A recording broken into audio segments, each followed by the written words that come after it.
Buenos días, mi nombre es Ruth Niño y hoy les voy a presentar la historia de la educación a través de las generaciones. Para el día de hoy vamos a presentarle la generación X, que es una compañera, se llama Marlis Molina. Buenos días, Marlis. ¿Cómo eran las metodologías de aprendizaje y enseñanza en su generación? Muy buenos días, Ruth. Pues mira, en aquella época había mucha disciplina. No era una disciplina invasiva ni agresiva, porque no habían correctivos que nos pegaran, nos golpearan. No, ya para nuestra época eso ya no existía, pero sí había disciplina de formación antes de entrar a clase. No habían divisiones religiosas, por lo tanto se oraba en las mañanas en la formación, hacían unos ejercicios pequeños y después nos retirábamos formados en línea y nos íbamos a clase. Entrábamos formados, se sentaba en su escritorio, en su pupitre, que en aquella época se llamaba así. Teníamos diferentes profesores, no mentiras, hasta tercera primaria era el mismo profesor. Cuarto y quinto empezábamos a rotar con profesores diferentes en las materias principales, que eran matemáticas, ciencias sociales y español. La metodología casi siempre era la misma. El profesor explicaba, después colocaban un cuestionario o normalmente una lectura, y sobre ese trabajo que se hacía en la clase, la siguiente o en dos clases posteriores, se hacía una evaluación para evaluar los temas ya vistos. Habían también exposiciones esporádicamente, se evitaban las reuniones de grupo hasta quinto de primaria. Ya en quinto de primaria empezamos a hacer trabajos y a empezar a sociabilizar más, y eso nos obligaba a ir a casas a realizar trabajos en casas para poder presentar en el colegio. Digamos que las formas, cada profesor tenía su propia caracterización y forma de enseñanza, pero en principio siempre era la misma. En cuanto a la parte de infancia, cuando empiezas la secundaria, empiezas una fase donde entras un poquito más a nivel individual, a ser tú ya el dueño de tu aprendizaje. Entonces ellos te explicaban, pero eras quienes tú te formabas, si querías estudiar, si querías hacer las tareas y presentar los trabajos.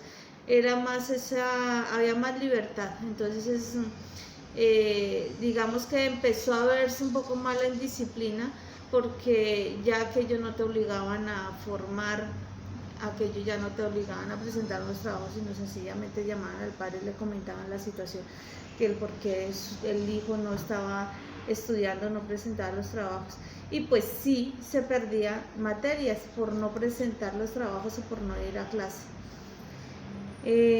Bueno, esa es más o menos la metodología de aquella época. ¿Considera usted que ha habido algún cambio en el ámbito educacional? Sí, veo que hay pienso, comparando un poco con mis hijos, que los profesores soltaron más el proceso educativo a los padres. Ya tenía que reforzarse. Estoy hablando de que en aquella época mis padres jamás se sentaban conmigo a hacer tareas. A mí me tocó sentarme con mis hijos a explicarles todo. Entonces yo veo que sí hay una diferencia. Los procesos, por ejemplo, de aprendizaje de lo que fue la lengua castellana, la lengua española, fue diferente. Yo a ellos poco los vi estudiando el abecedario, no conocían los nombres de las letras, no conocían el fonema de las letras. Todo eso fue diferente, o sea, prácticamente había una forma de aprendizaje, y veo que hubo, no sé cómo sería esa metodología, ese cambio, pero sí sé que la hubo. Lo mismo en la matemática, nosotros tuvimos matemática muy metódica y paso a paso.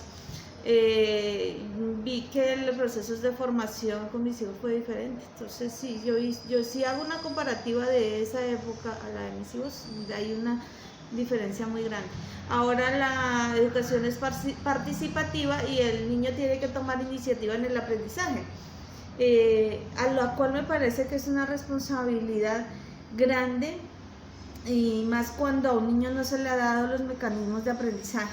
O sea, no se le ha enseñado métodos de estudio, no se le ha enseñado la parte básica de un proceso de aprendizaje solo. O sea, un niño que ahora está empezando a hacer formación de matemática, no se le puede decir, oye, ve a aprender a sumar. No, hay que decirle cómo se hace, y hay que estructurarle la formación de cómo es una suma, una resta, una adición, una multiplicación, para que tenga bases para caminar solo. O sea, pienso que fallan las bases y de ahí en adelante, pues imagínate lo que puede fallar el resto.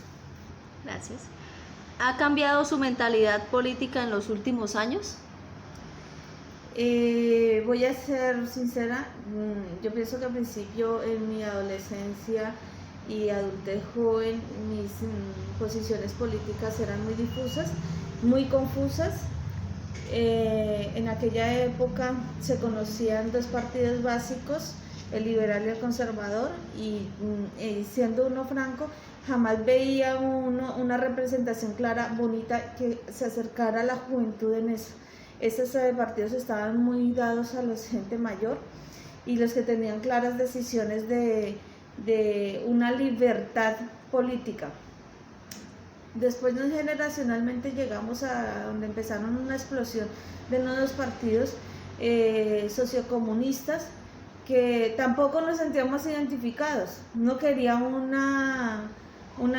ámbito político más intelectual, un poco más educacional, y los ámbitos políticos en Colombia estaban muy marcados por la violencia anteriormente. Entonces nosotros queríamos, por nuestra generación, acabar ese nivel de violencia.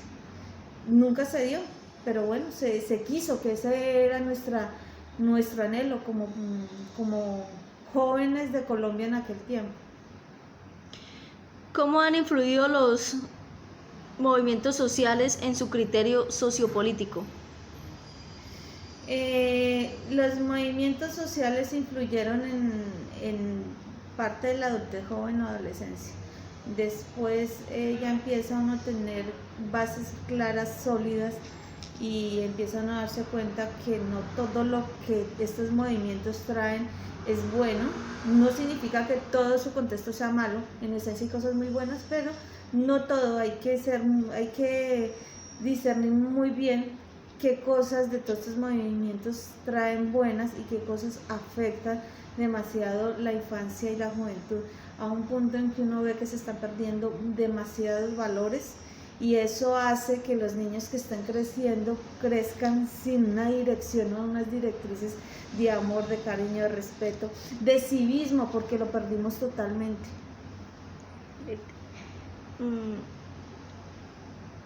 ¿Podemos permitirnos desaprovechar el potencial humano en las futuras generaciones? No, yo pienso que el día que la humanidad pierda la esencia humana, ahí apagarnos y vámonos todos, porque eso hemos perdido.